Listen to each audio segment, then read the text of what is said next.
Avant le nouvel an, Rosh Hashanah, lundi soir, nous proclamons l'unité de toute l'humanité à travers l'unité du peuple juif. Et parce que l'unité du peuple juif, cela annonce l'unité de toute l'humanité qui servira Dieu ensemble lorsque le Messie sera là. Et vous savez que le Messie, on a tous une étincelle du Messie en nous. Donc c'est très important de dévoiler cette étincelle du Messie qu'on a en nous avec toujours plus de bonté et de gentillesse. Et c'est la raison pour laquelle, avant le Nouvel An, avant Rosh Hashanah, nous lisons la section biblique de l'unité, qui commence en disant vous êtes tous unis aujourd'hui devant Dieu, votre Dieu, depuis les chefs de tribu, les présidents de la République, jusqu'aux simples bûcherons et balayeurs de rue. Nous sommes tous unis, mis sur le même plan pour entrer dans l'alliance ensemble. Et vous savez que pendant le dernier mois de l'année, c'est actuellement, les derniers jours même, on a l'habitude de faire un bilan spirituel, parce qu'un bon commerçant, il doit toujours faire un bilan pour progresser, et là, c'est le bilan spirituel de toute l'année. Et alors, chacun doit s'évaluer soi-même. À ce propos, il existe une magnifique histoire d'un très très grand rabbin qui connaissait le Talmud par cœur et plein de livres de Kabbale par cœur. C'était un véritable génie. Il avait une question qui le turlupinait sur le fameux traité talmudique des évaluations, le traité de Arachid. Comment évaluer la valeur d'un être humain ? Et alors, cet homme-là, il avait entendu parler d'un autre grand rabbin qui était encore plus grand que lui. C'était le fameux rabbi de Lubavitch, le Baal HaTanya, le premier rabbi de Lubavitch, Rabbi Shlomo Zalman, qui vivait à l'époque de Napoléon, il y a environ 200 ans.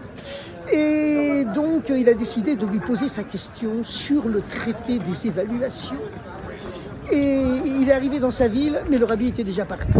Il a été dans la ville où le rabbi était parti. Quand il est arrivé, le rabbi était déjà parti aussi. Et ainsi de suite, pendant plein d'autres villes, chaque fois qu'il est arrivé dans une ville où le rabbi était censé séjourner, ce rabbi, qui était plus grand que lui, était déjà parti. Finalement, qu'est-ce qu'il a fait ? Il s'est caché sous le lit de la chambre d'hôtel où le rabbi devait venir. Il s'est dit, comme ça, il ne m'échappera pas. Je pourrais lui poser ma question sur le traité des évaluations. Il était ainsi blotti sous le lit depuis déjà longtemps, quand il vit la porte s'ouvrir et les pieds du rabbi qui rentraient dans la pièce. Et il entendit le rabbi qui parlait comme tout seul sur le ton chantant de l'étude de la Torah. On chante souvent quand on étudie la Torah. Et le rabbi disait à voix haute, lorsqu'un jeune rabbin a des questions sur le traité des évaluations, il ferait bien de commencer par s'évaluer lui-même.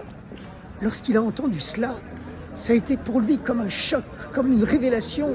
Il devait s'évaluer lui-même au lieu de chercher à évaluer les autres. Il a perdu connaissance tellement il était ému. Lorsqu'il s'est réveillé, le rabbi était déjà parti. Il a cherché à le revoir plusieurs fois, il n'a jamais réussi. Mais il est devenu plus tard le chassid, le disciple de son fils, le fils du rabbi qui lui avait succédé. Et vous savez qu'on a tendance, lorsqu'on fait un bilan spirituel, à toujours se surévaluer soi-même et à dévaluer les autres, malheureusement. Mais à ce titre, il faut savoir que lorsqu'un riche donne au pauvre, le pauvre donne au riche plus que le riche lui a donné, parce que le riche, qu'est-ce qu'il lui a donné ? Il lui a donné une chose matérielle, un peu d'argent. Tandis que le pauvre, il lui a donné l'occasion de se rapprocher de Dieu en faisant une bonne action. Et une bonne action, ça n'a pas de prix. Le prix s'en va, mais la qualité reste.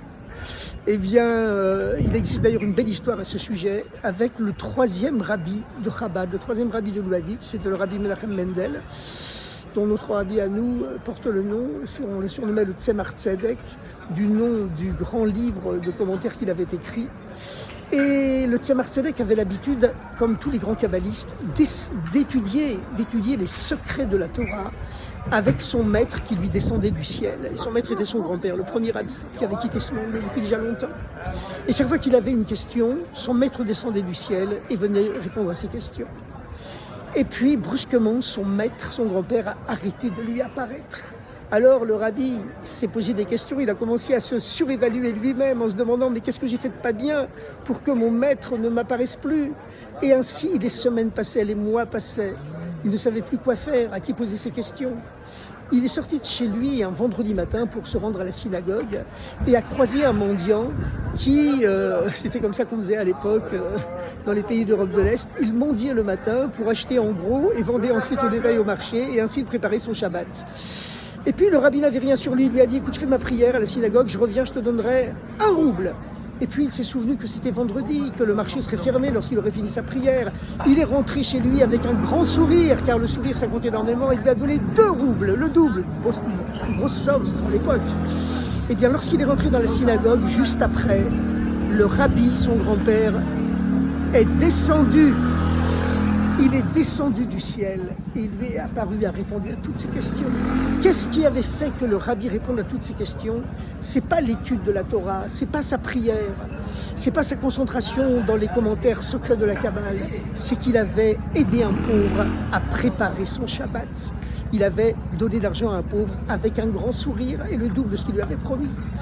Donc vous voyez, c'est très très important toujours de donner un peu d'argent avant la prière, parce que la prière, ça ouvre les portes du ciel, ça ouvre les portes de l'intellect divin, de l'intellect céleste. C'est pas seulement que ça élargit nos sentiments, mais ça élargit aussi notre esprit, notre cerveau. Il y avait un grand chercheur de la NASA qui avait de grands problèmes de mauvaises ondes d'antigravitation sur lesquelles il travaillait. Eh bien, le rabbi lui a conseillé de donner de la tzedaka, quelques centimes, plusieurs fois par jour.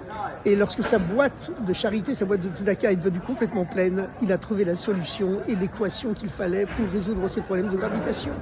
Donc, chers amis, pour répondre à tous nos problèmes, donnons beaucoup de tzedaka en matériel et en spirituel, parce que vous savez qu'à notre époque, dans les pays riches, eh bien, les gens ont plus besoin de spiritualité que de matérialité. D'ailleurs, c'est particulièrement vrai souvent pour le peuple juif, le peuple du livre, qui, bon, souvent il y a encore des pauvres, pas parmi nous, mais en général, ça va moins bien en spirituel qu'en matériel. Donc, il faut aider tout le monde en spirituel et en matériel. Bonne année à toutes et à tous.